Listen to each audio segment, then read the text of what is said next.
Je vous salue encore dans ce lundi de percée, chers amis. Et Dieu a quelque chose pour nous. Il a une pensée pour nous. Il est Dieu dans nos vies. Et ce matin, la pensée du jour n'est rien d'autre que rien ni personne ne te prenne ta couronne. Que rien ni personne ne te prenne ta couronne. Pour ce, nous lisons deux textes. Le premier, c'est dans Proverbe 27, verset 24 et Job 19, verset 9. La Bible dit ceci: Connais bien chacune de tes brebis, donne tes soins à tes troupeaux, car la richesse ne dure pas toujours, ni une couronne éternellement. Job 19, 9.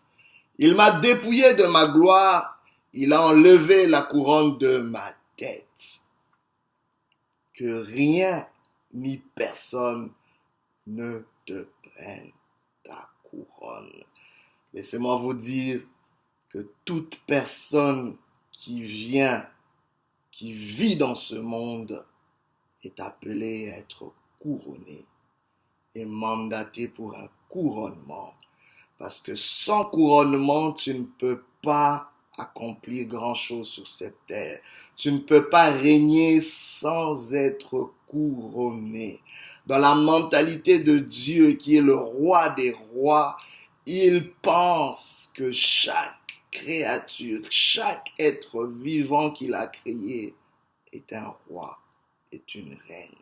Dieu a un domaine dans lequel il t'a établi.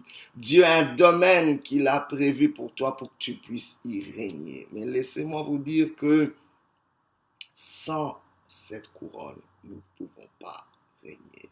Il existe une couronne de gloire, une couronne de vie. La Bible nous parle de toutes sortes de couronnes. Mais c'est important, car tu ne peux pas régner dans un domaine sans couronne, sans autorité, sans droit légal, sans capacité, sans onction. La couronne te parle de ça. Et laissez-moi vous dire, la couronne te permet de gérer des ressources. Tu ne peux pas gérer les ressources que Dieu met à ta disposition sans couronnement.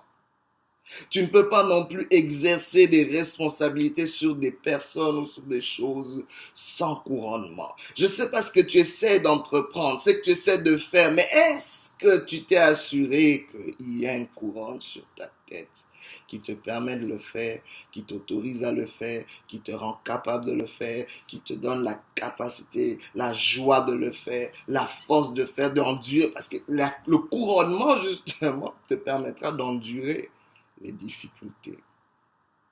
Mais j'ai remarqué une chose aussi qui attriste parfois, c'est que parfois, il y a des gens qui se sentent comme s'ils étaient découronnés ou dépouillés de leur couronne, comme Job l'a dit dans ce texte, où il avait l'impression que Dieu l'avait dépouillé de sa gloire, de sa dignité, qu'il avait enlevé la couronne de sa tête. Quand Job le dit, ça veut dire que Job était couronné pour gérer sa famille. Il était couronné pour gérer ses business. On dit que Job était l'un des hommes les plus riches de son époque. Et il est prospéré à tous égards. Et il y avait une couronne. Job est en train de nous montrer, il avait une couronne qui lui permettait de gérer toutes ces choses, qui lui permettait de prospérer, qui lui permettait d'aller de l'avant, qui lui permettait de gérer les affaires de sa maison. Mais à un moment, quand tout s'écrase sous lui, quand il ne sait plus contrôler quoi que ce soit, quand il ne sait plus gérer quoi que ce soit, il a l'impression qu'il est dépouillé de sa couronne, que la couronne a quitté sa tête,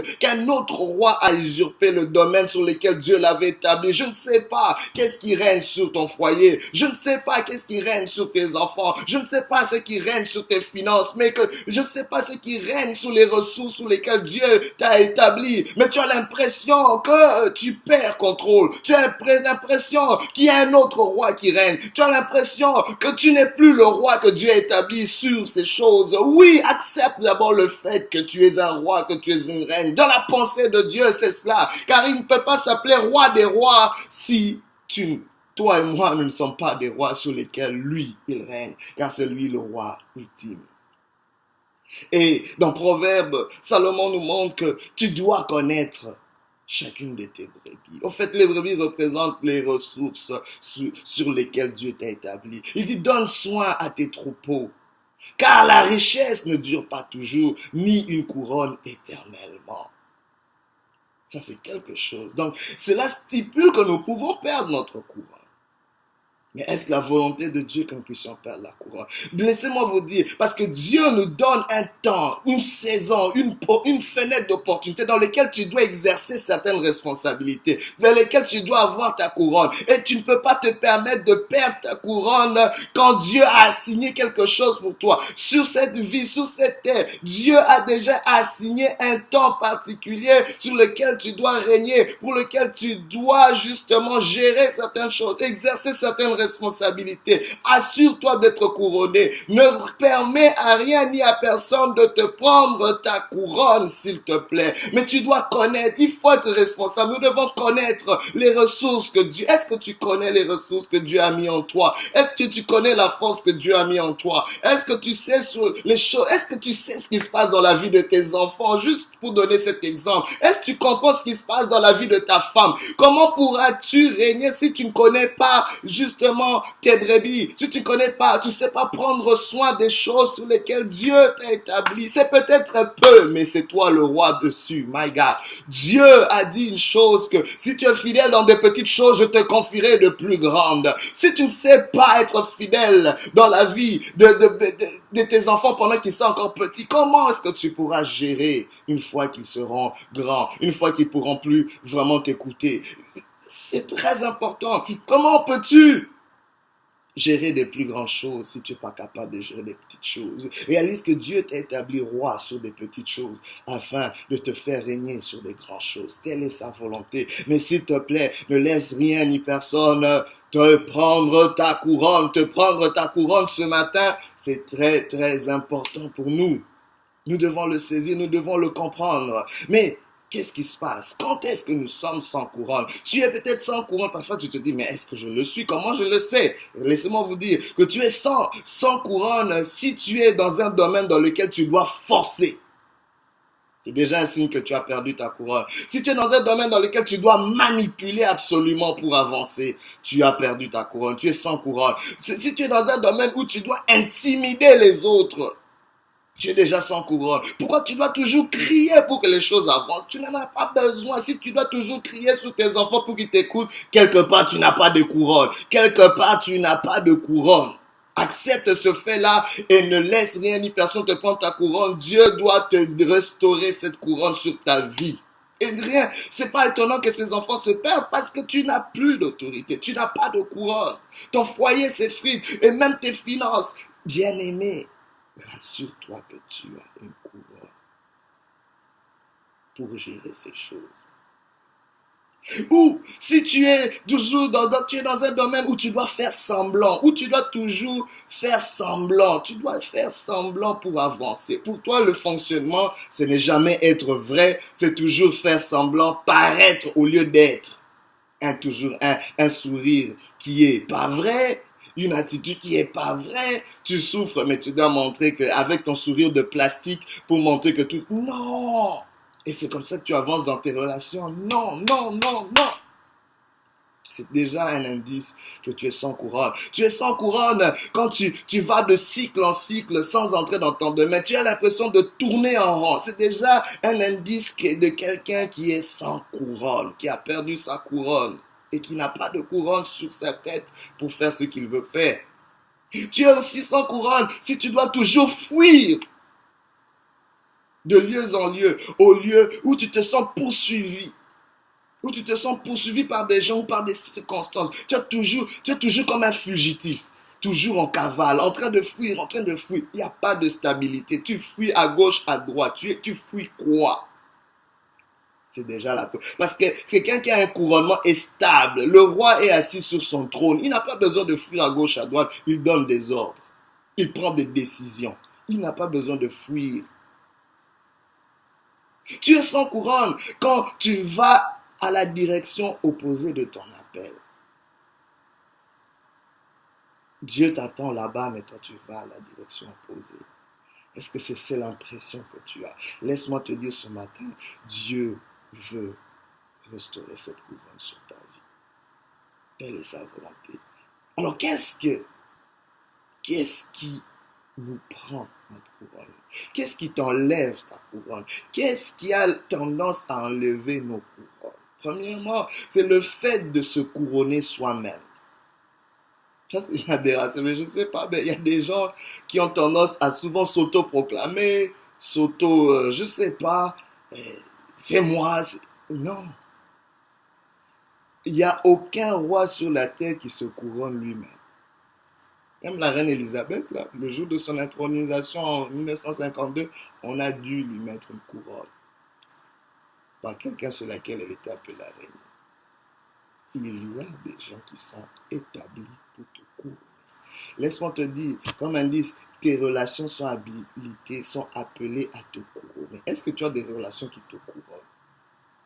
Qui t'introduisent là où tu dois t'introduire, qui te légitimisent, qui t'établissent. C'est très important. Il y a des gens, nous avons tendance à nous couronner nous-mêmes. Et c'est ce qui enlève notre couronne. Parce que notre couronne n'est pas légale, n'est pas légitime. Le fait de se couronner trop tôt, avant notre temps, va nous enlever notre couronne. Et laissez-moi vous dire qu'un fruit qui n'est pas mûr gâte les dents et crée des crampes, des indigestions, des problèmes que tu pouvais éviter. Et parce que tu as choisi de régner, de te couronner, de se faire couronner trop tôt, avant ton temps, tu crées des dégâts dans l'environnement. C'est pour ça que rien ne marche. Il y a des répercussions, justement. Cela enlève le couronne. Mais aujourd'hui, attends. Le fait aussi de ne pas avoir une tête bien faite pour porter la couronne. Les gens souvent disent qu'il faut un esprit saint dans un corps saint. Mais laissez-moi vous dire aussi qu'il faut une couronne dans une tête, sur une tête bien faite. Est-ce que ta tête voit plus de problèmes que des solutions? Est-ce que ta tête a souvent tendance à voir des problèmes plutôt que des possibilités?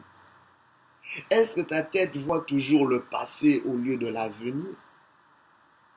Comment est orientée ta tête? Une tête qui bouge tout le temps, qui est agitée, on peut pas. La couronne a besoin d'une stabilité. On ne peut pas la poser si la tête n'est pas calme, stable. La Bible déclare, c'est dans le calme et la confiance que sera votre force. Dieu veut mettre un courant sur ta tête, mais ta tête vacille de gauche. Il faut que tu restes calme. Ta tête doit être bien faite. Elle doit penser de la bonne manière. Penser comme Dieu. Avoir la pensée de Christ. Sinon, notre courant sera enlevé. Aussi, l'autre chose, c'est que les choses et les relations du passé qui n'ont pas été gérées convenablement vont enlever nos couronnes. Il y a peut-être quelque chose que tu dois résoudre, que tu traînes. Il y a peut-être une relation, il y a peut-être quelque chose qui n'a pas été réglé comme il faut dans ton enfance et qui va continuer à te poursuivre comme une gangrène jusqu'à ce que tu les gères. Parfois, c'est juste dire pardon. C'est parfois juste regarder la situation en face. C'est parfois juste s'asseoir et parler. C'est parfois juste aller se confier en quelqu'un, confesser quelque chose. C'est parfois un coup de fil qui peut régler ça.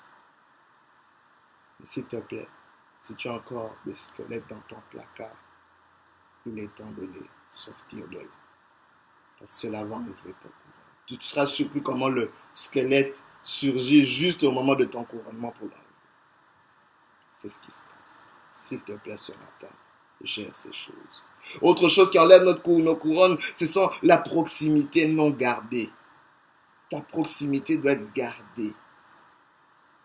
Quand c'est n'importe qui ou n'importe quoi qui peut facilement t'atteindre, ton cœur, qui peut facilement atteindre ton cercle fermé le plus rapproché, bien-aimé, ta couronne est en danger. Attention aussi au couronnement de l'orgueil et le péché. Satan vient s'enlever la couronne de gloire sur notre vie. Car la Bible dit, avant la chute, le cœur de l'homme s'élève. Mais ce matin, Dieu te dit, ne laisse rien ni personne enlever, te prendre ta couronne. Alors comment le faire? Laissez-moi vous dire, Dieu veut qu'on puisse récupérer nos couronnes. Tu dois récupérer la couronne sur ta vie. Tu dois peut-être tenir bon sur la couronne qui est déjà sur ta vie. Attends ton temps. Attendre son temps, suivre le processus et ne pas brûler les étapes va nous permettre justement de ne pas perdre. L'autre chose, c'est une formule que Dieu nous donne, c'est le savoir, l'avoir, le pouvoir et le devoir. Qu'est-ce que je veux dire par là? Tu dois acquérir le savoir pour augmenter tes avoirs et utiliser tes avoirs pour augmenter ton pouvoir. Et enfin, utiliser ce pouvoir pour accomplir ton devoir. Donc, tu dois d'abord savoir qui tu es, savoir de qui tu es, c'est-à-dire que tu viens de Dieu, tu appartiens à Dieu, et savoir aussi qui est autour de toi. C'est le premier savoir, le savoir que tu dois acquérir. Les philosophes l'ont dit, connais-toi toi-même. Est-ce que tu sais qui tu es? Est-ce que tu sais, tu connais le Dieu à qui tu appartiens? Est-ce que tu sais qui est autour de toi? Et quand tu as ce savoir, tu dois maintenant utiliser ce savoir pour acquérir, avoir quelque chose, avoir l'équipement, les dons qu'il faut. Mais la Bible dit dans Proverbe 14, 24 que la richesse est le couronnement des riches. La richesse est un couronnement. Il y a des choses que Dieu veut t'équiper avec ces choses. C'est parfois même au-delà de l'argent. Tu as juste ça en toi. Ou tu l'as ou tu ne l'as pas. Il y a des choses que tu dois acquérir. Mais une fois que tu acquiers ces choses, c'est pour avoir un pouvoir. Le pouvoir parle de ton influence autour de toi. Tu dois influencer ton environnement. Et une fois que tu as ce pouvoir, cette capacité d'influencer, il faut maintenant accomplir ton devoir. Et quand les gens ne comprennent pas pourquoi ils ont du pouvoir, pourquoi ils ont de l'influence, ils en abusent. Et quand tu as la conscience de ton devoir, que c'est ça ta motivation première, bien aimé, tu garderas ta couronne. Et je prie que cela soit ton apanage. Je prie que le Seigneur te restaure maintenant dans le nom de Jésus. Car ce qui est à toi est à toi. Mais ne le prends pas plus tôt, ne le prends pas avant le temps. Ne le prends pas de façon illégale. Laisse Dieu te façonner. Laisse Dieu te couronner. Laisse Dieu t'équiper. Je prie ce matin que Dieu puisse te couronner, qu'il restaure ta couronne, qu'il affermisse dans le nom de Jésus. Toi qui as été dépouillé de ta couronne, ce matin, que l'Éternel te restaure au nom de Jésus-Christ. Amen.